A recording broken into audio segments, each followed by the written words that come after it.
So today we'll be learning about the cardiac cycle.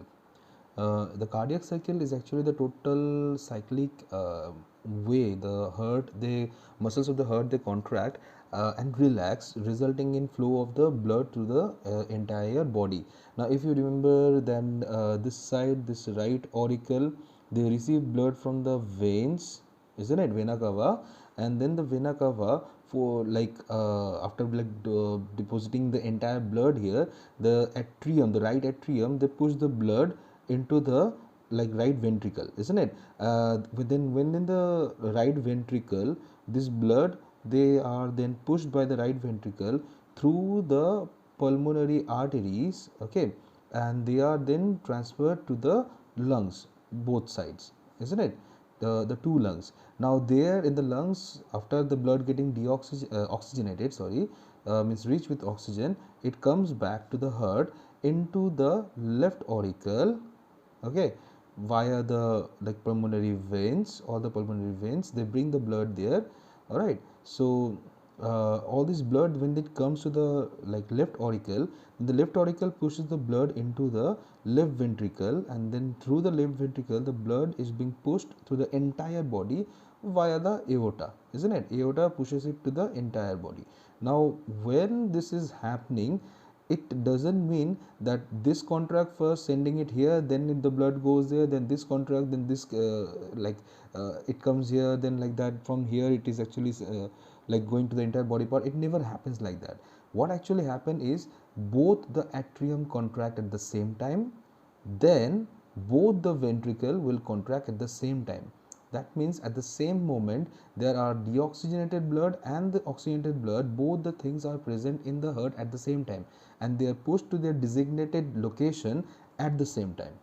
Okay, means both the auricle receive the blood at the same time, both the ventricle, then from the auricle they receive the blood at the same time, and then the ventricles they push the blood at the same time to the entire body, the oxygenated blood and the deoxygenated blood going towards the lungs. Now when that happens, the entire thing is well controlled and well mediated in a rhythmic fashion, okay, and this rhythmic fashion is majorly it is the one that is majorly responsible for this process will be a specialized cell that are present, or a group of specialized cells that are present in the heart itself, okay. It is this one, first of all, this area that I have marked with this cross-stitched lines, okay. This one is called the sinoatrial node. This portion is called the sinoatrial node. This sinoatrial node, it is like it has been like the anatomy is somewhat like that of a banana like shape.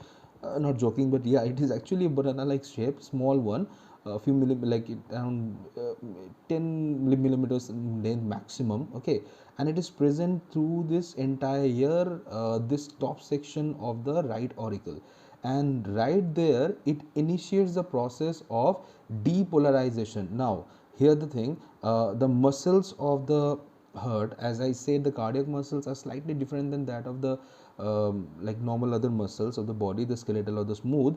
It's actually that the cardiac muscle, they are branched first of all, and then they have intercalated disc present between them. What happens is during the time of contraction, or the time when it needs to contract, actually the depolarization that happens, which is just that the membrane polarity is altered at that particular point of time. So calcium ion is released by sarcoplasmic reticulum present inside the cell, and each of the the calcium ion, due to its release, it actually triggers the contraction of the muscle fibers inside, which in return actually contracts the entire muscle. Now the mechanism of it you will going to learn in the locomotion and movement chapter, and that time you will know exactly how and what way it actually happens. But when this depolarization taking place, actually it leads to the contraction of the muscle, but that contraction of the muscle is actually transmitted from one cell to the next because of the presence of that intercalated disc. It is said that if one of the cell gets depolarized, the adjacent cell also starts getting depolarized, because the entire ionic exchange takes place in the entire side. So when the sinoatrial node, it actually comes there and sorry, I said it wrong, it is there already. So when the sinoatrial node, it actually depolarizes this side of the atrium, that very moment the depolarization is being carried out to the entirety of the atrium. All the atrial muscle, they get depolarized slowly, like even from here in a like wave manner, entire all the muscle they get depolarized. When that happens, the entirety of the atrium they contract. For that, actually, as I have made it as a small circular node right here, but in reality there are fibers running. The sinoatrial node carries fibers that are running, not many but little fibers that are running to the entirety of the membrane of the surface of this inner muscular layer of the atrium. Okay, and that atrial like contraction, or in terms of this like cardiology, it's actually called the systole, atrial systole. It actually leads to pushing of whatever content of blood is present in the atrium into the ventricle. During that time, the atrioventricular valves that are there present, both like this one, the tricuspid or the bicuspid valve, they open up and let the blood go inside. When the blood comes here, that very moment, this depolarization reach this particular point. This is actually another like cellular nodes, like large number of cells they form of this particular node. It is called the atrioventricular node. It's written here, atrioventricular node. Okay, it is present the junction point between the right and the left, right and the auricle and the right ventricle. Right, that junction point is present there, and this one initiates the ventricular contraction. How is actually this? When this atrial systole is taking place, the depolarization of the atrial muscle is taking place, a fiber actually carry the signal to this AV node. This AV node then pass this entire signal through this layer, this dark layer, if you can see here, I have made inside it. This one is called bundle of His. Okay, so this fibrous layer, it actually fibrous tissues, they actually carry this signal, and then this signal is passed down to this highly branched you can say like fibers that are present there, called the Purkinje fibers. So these fibers are responsible for transmitting the depolarization to the entire muscular wall of the ventricle. That triggers the ventricular systole, that is ventricular contraction. Now when the ventricular contraction takes place, the blood is pushed by the ventricles to the designated part of the body via the vessels, the two arteries. Okay, like that point. When that happens, this valve and this valve, they close and allow the movement of the blood through it. Okay, so that is what happened during the process of like one cardiac cycle. That is actually one cardiac cycle. Well, the cardiac cycle ends the moment this ventricle will relax, and this right auricle will then initiate the next contraction. Okay, so during all this event, we actually will be able to monitor the entire scenario by simply checking the electrical impulse running through the muscle, because this depolarization is nothing but electrical impulses that are running through the entire like surface of the muscle. So that can be detected by using an instrument called the electrocardiogram, and the result that we get is in the form of this kind of graphical plot. Okay, so this graphical wave pattern, you are very familiar with this because you have seen this pattern many times in TVs and TV series or movie or many places, isn't it? Or maybe live in the hospital also. Probably you have seen the ECG machine. It's called the ECG or the EKG. Okay, ECG or EKG. You probably have seen it. So let's learn about what it is all about. Okay, so it is, this one is called, this wave is called the P wave. This one is Q, R and S, and this one as T. Okay, that form of the entire one like cardiac cycle, one cardiac cycle. Okay, so this cardiac cycle, the P wave, it actually denotes the depolarization of the auricle. So we can write it here, isn't it? Depolarization of auricle. Okay, the P wave, it denotes the depolarization of the auricle. But when the depolarization of auricle takes place, what happens? Or atrial systole, isn't it? So we are actually seeing atrial systole here, means contraction of the atrial muscle. Okay, so when the contraction of the atrial muscle is taking place, that very moment the information is passed to the AV node, and AV node, after getting the signal, it actually immediately transfers the signal to the bundle of His and to the Purkinje fiber. And when that happens, the bundle of His and the Purkinje fiber receiving that strong signal, it actually immediately initiates the ventricular depolarization. So here this entire QRS complex, it is called the QRS complex. Okay, this QRS complex, it actually is determining the depolarization of ventricle.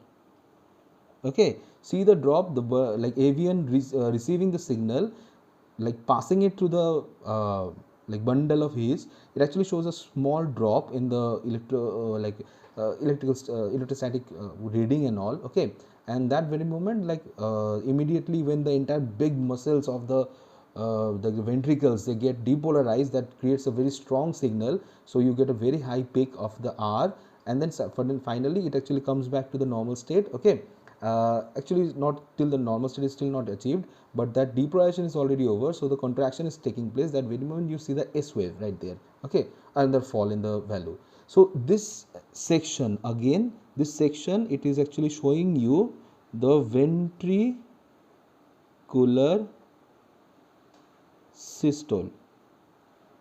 Okay, this section is showing you ventricular systole, right? The QRS complex, I am writing it here, the QRS, okay, complex. Entire QRS complex shows the depolarization of the ventricle. The T actually, it shows repolarization of ventricle. Okay, repolarization of the ventricle, this one, the T wave. The T wave is showing that. What does it mean? Is like when the muscle is getting depolarized, means it's actually is charged, the entire surface charge is getting reversed. Okay, it's altered, so it will come back to this previous position. If it is negative charge in the top, then the negative charge will come back as again. Okay, so that one, that repolarization state is actually, it can be again seen with the small T wave that actually are there. Okay, so when the repolarization of the ventricle is taking place, actually what happened is ventricle is going through the process called the diastole, means relaxation. Okay, so we see ventricular relaxation or diastole in this particular T wave region. Okay, in this particular region. But keep in mind, nearly 80% of the blood that is supposed to go into this chamber, it actually comes during this stage only. Means atrial muscle already has repolarized during the QRS wave when it is ending. When the ventricle is contracting, that very moment it is slowly coming back to its previous state. Okay, is slowly repolarizing itself, is relaxing and coming back to its diastolic stage. The atrial muscle is right there, and that completes itself, resulting in getting ready or taking in all the blood that it is supposed to receive, and then it will ready itself so that all the blood can be pushed down. But when that ventricle is actually relaxing itself, during that stage already this particular valves, the atrioventricular valves, means the tricuspid and the bicuspid valves, both of them they open and they allow the flow of the blood inside. This flow complete itself when the atrial muscle contract, and that contraction only brings about 20% of the the entire blood. Means the atrial chamber actually receives 80% of the blood right here, and then the the rest of the 20% of the blood, it actually not the atrial here, the ventricle actually receives the 20%, 80% of the blood that is supposed to carry. Okay, and the rest 20% is actually pushed when the atrial systole is taking place. All right. So this is the portion where the ventricle actually refill itself, this total area. Okay, this entire T to this P area, this is the portion where the ventricle, it receives the entire lot of the blood that is supposed to push. Okay, and this R is actually a very distinct peak, isn't it? The R is actually very distinct peak. So distance between from one R to another R is actually of 1 second, and that is like it's not actually 1 second completely, it's 0.8 second near about. Okay, it's not 1 exactly, but it's near about 0.8, because you know we have 72 bits per minute, isn't it? So this 72 bits per minute we achieve it's actually seen that it is around 0.86 seconds that it takes from one cardiac cycle to another cardiac cycle. Okay, so this one okay, well, let's do one thing, like right here is one R1 and R2, means first bit to second bit, let's say. Okay, it near about 0.8 to 1 seconds. Okay, definitely the value will vary from person to person, you will not exactly get 72 bits per minute. Now when we talk about that, actually let's discuss one more topic here. It's actually some values that we are supposed to learn. Okay, is first of all is the cardiac output. Okay, which is nothing but the total amount of blood it is able to push in it's able to push in 1 minute. Okay, that is called the cardiac output, and its value is actually the number of like heart rate, which is beats per minute, means in 1 minute how many times that the heart beats. Okay, that multiplied by the stroke volume, which is the amount of blood the heart pushes per beat. Okay, the value is, we know it's around 70 to 75, so let's say 75. Okay, 75 beats per minute is our heart rate. Then the stroke volume of a human heart, it ranges somewhere in between 70 to 70, like 70 to 80. Okay, so let's take 70. 70 is the stroke volume. Okay, means 70 ml of blood per beat, right? So what we are going to find is that it is around 5250 ml per beats, isn't it? Sorry, not beat, per minute. Okay, per minute 5250 ml, which is nothing but 5 liters of blood per minute, and that is actually the normal amount of blood that human heart it pushes in 1 minute.